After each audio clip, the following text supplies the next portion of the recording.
I mean, we're obviously seeing much more complexity. We're seeing the complexity of the old Centibel silky tannins. I hope that you guys have been able to appreciate how that soft and elegant and silky tannicity that we were saying is part of our grape is present in all of the wines.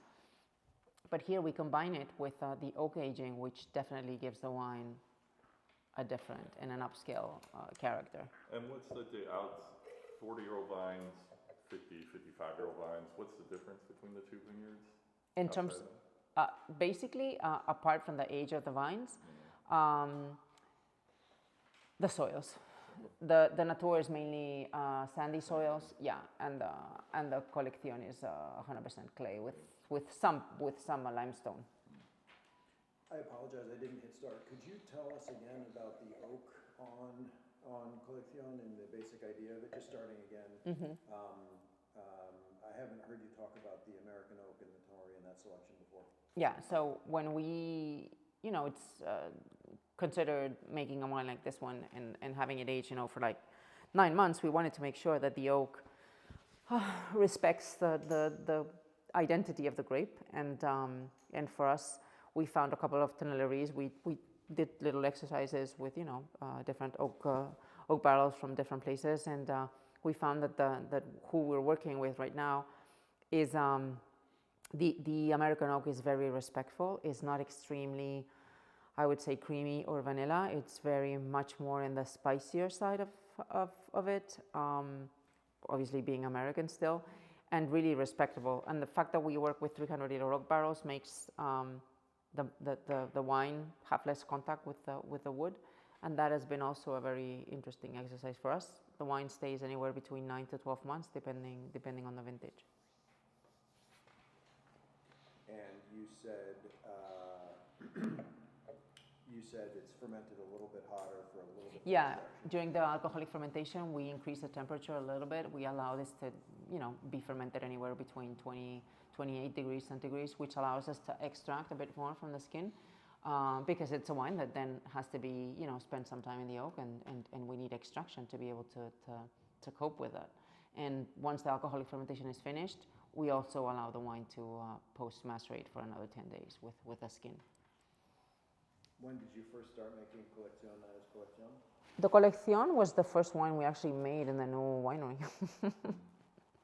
And what is the image on the front? It's a pitchfork that we have at my mom's house. It belonged to my grandfather, and it was used to move the hay. So and it's a picture of that pitchfork over a wall of a friend, one of those houses that I told you that we have in my town that have these patios, and it's a picture taken in her patio. And in Spain, in my region, the houses, both the patios and the outside of the houses, are not painted, they're whitewashed. And when the whitewash falls off, that's how it actually looks like. And I thought that it would represent really well what we make. And so that's the idea of the Coleccion. I think people do remember there's 2 wines that I make that people specifically remember the label. Mm-hmm. And this is one of them, because I think that image of the fork, they may not remember the name of the wine, they may not remember the place, they may not remember the variety, but they remember the label. I do like that it ties back to the idea of your great-grandmother and 1,000 hectares with olives, hay, and grapes, and here you have one of their tools that is. I like to preserve those things. If you come to my winery and my house there, we have a lot of different things around that we try to keep, and hanging them around and just have them there. They're called aperos. Aperos, it's a name we give to different elements that were used in traditional agriculture. How do you spell it? Aperos. I wonder why we haven't sold this to Apero. I know. I didn't know that word until just now. So Scott has a very good client, a neighborhood place that's developed and knows your wine certainly, that has it's called Apero. Oh, really? Okay, yeah, like the Apero. Yeah. At the place on Lincoln? Yep. Yeah. So yeah, the reason I was asking how much 21 you have left is because I think that it's a very special wine. So if you can use it for, someone that can value a nice glass pour with something that is a 21 vintage, I think it's a great idea. Yep. 22. Also, so you came on in 2000. When did the current winery get built? When was it finished? 2001. Oh, okay. We will, I want to ask a question on that. I think maybe we'll go through Coleccion, let you stretch your legs, get some sunshine, and then we'll come back. Because I do want to ask about that as well. I'd like to talk quick about how we'll do sample switch offs too for tomorrow and Thursday. We can have a quick little minute on Yeah, that. for sure. This is 22, isn't it? This is 2 or 3. 2. Okay, so it's interesting because we had this incredible snowstorm in Spain in 2021. Incredible. Like in all of the center of Spain, in the month of January, we got like half a meter of snow, which for us is not normal. I mean, we do get some snow every now and then, but not half a meter of snow. But the problem was not that half a meter of snow. The problem was that after the 2 days where we had snow in a row, we had 2 weeks of freezing temperatures. But freezing is, here I'll show you so I can find some pictures. Ahora te voy a aquí lo filo en.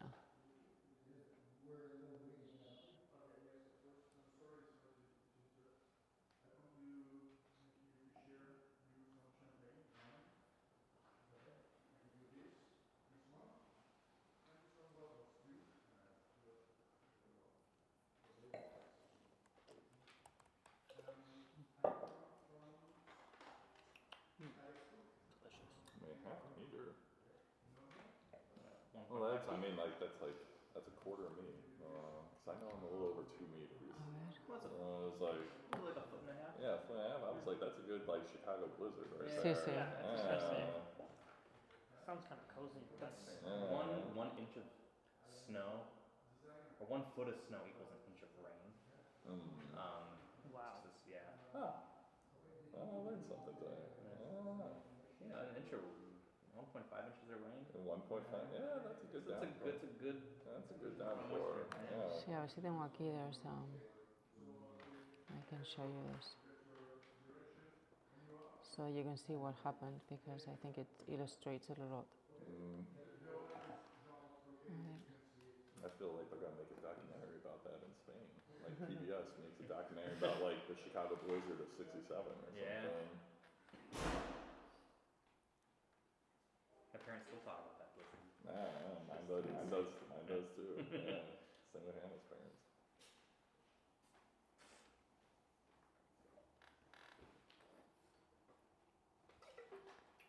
So, funny life choices where somebody wants to push a bottle of O2 champagne into your hands and insist that you should take it. Oh, okay. O2 champagne. There's a lot of crappy wine in the world. He's trying to sell you something? Yeah, he had some connection from somebody and he was designer for the label. So this is Madrid. People skiing in Madrid. So, Yeah. Wow. but I wanted to show you the vineyards because what happened in 2021 is that all of the vines basically were sunk in snow. And but the problem was that, a ver, here I'll show you, si puedo aquí. We had like 2 weeks 2 weeks in a row of really cold temperatures, like minus 14 Celsius. So that year, the vineyards suffered a lot. So in a plot like where we get the Coleccion, we usually may get in 10 hectares 30,000 kilos of grape. 21, we got 17,000. So it's almost half. Oh, you mean 22? No, Because no. the blizzard happened in January of 21? January 21. Oh, okay. January 21. Okay, so January 21. So that, exactly, so that vintage was very short. in terms of like quantity, and also, you know, some vines froze, so it was a very, you know, very, very low yield year, and a complicated year, to be honest. 22 was the year of the recovery, the first year of the recovery after Filomena. It's funny because the name they gave it, the storm, they gave it a name and called it Filomena. What happened also in the trellis conducted vineyards, because the bush vines were sunk in the snow, in the half a meter, but the trellis conducted, we had here I'll show you. A ver si lo veis aquí. So this is the winery where you see basically, you know, everything with snow underneath there, and yeah, so there's vines underneath this, but you can't see them. That's Yeah, crazy. that's a good bit of snow right there. See, aquí, mira. Yep. So it was, you know, it was really interesting. Yeah. So, but in the trellis conducted vineyards, what happened is that the rabbits had nothing to eat. I mean, rabbits and other, so they would stand on the snow and eat the stem of the vines. Oh. So it was, yeah. We got stuck there. We couldn't leave. You know, I had to get this huge machine to come and, you know, yeah. Which is not, Get a snowplow. Yeah. it's not common for us, I but love that, like this is like a real important thing that happened in your life at the vineyard, and you're sitting in Chicago talking about how you had to have machines to move snow. Wow, really? Really? That's a And you had Chicago a January right foot and a there. half of snow. yeah, it's Really? it's not interesting for you guys, but Your town needs like one snowplow and one salt truck. see, this is me. Shuffling snow. Yeah. Oh, you can have a shovel. There you go. That's awesome. Oh, But, well. You So- said the recovery in 2022. So usually you get like 30,000 kilos.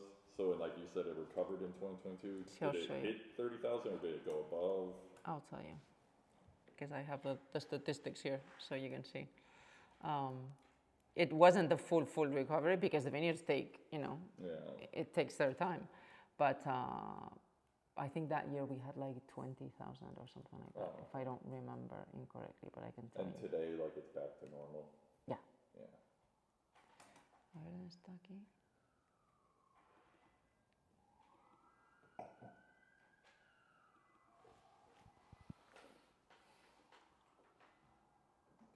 Yeah, so 21 was 17,000, 22 20,000, 23 33,000.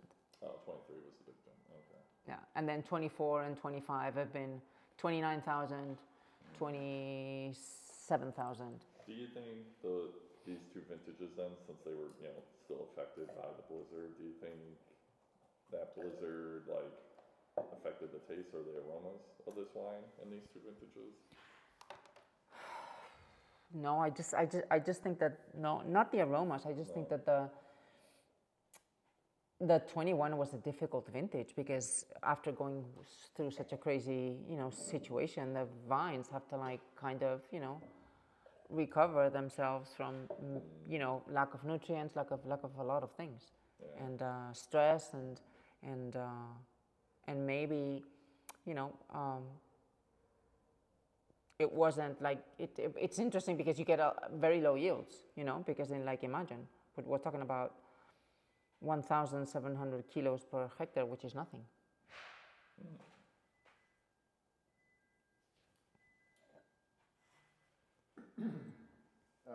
Again, coming back, and maybe this has nothing to do with what it does, but it doesn't. Like in what's happened in Canada, you know, that they've taken all the cabs from the shelves. There's no Cabernet, there's no wine from the United States any longer in Canada. Yeah. Nada. I mean, you won't find it at a restaurant, you won't find it on a shelf, you won't find it anywhere. Yeah. What the monopolies have done is that they took all of the wines from the shelves.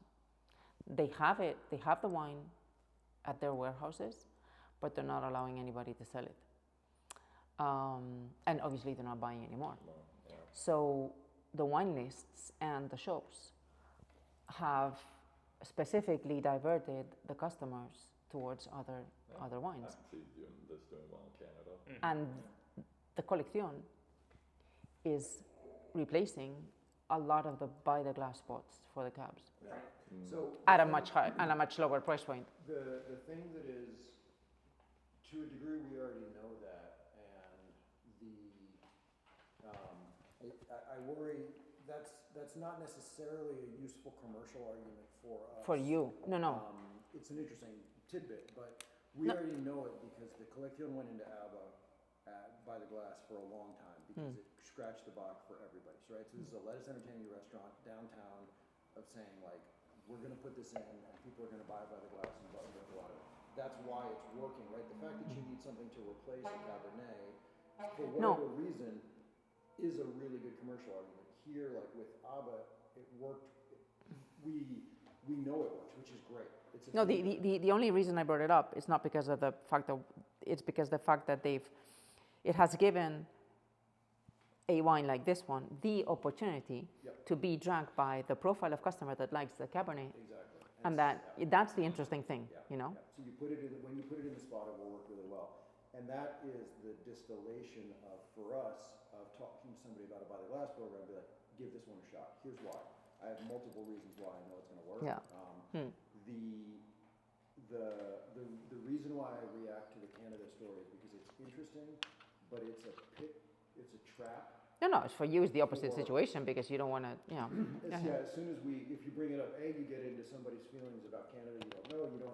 You're trying to explain something that's like just. No. The point is like, holy cow! This is like when this wine has a chance, it sings and it does really well, and we know this from our inventory. And by the way, the cool thing is we have a lot of inventory on the thing too, because it was buyers change, things go on, and it set it up, and now it's here. So.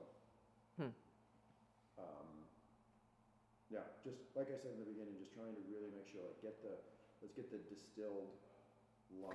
because for- Evie is not any longer at ABBA, I take it, or She stepped away, and it worked. It continued for a while, and then just was a normal rotation. It's still on the list, and they still will go through it, but it's not Okay. the same glass book.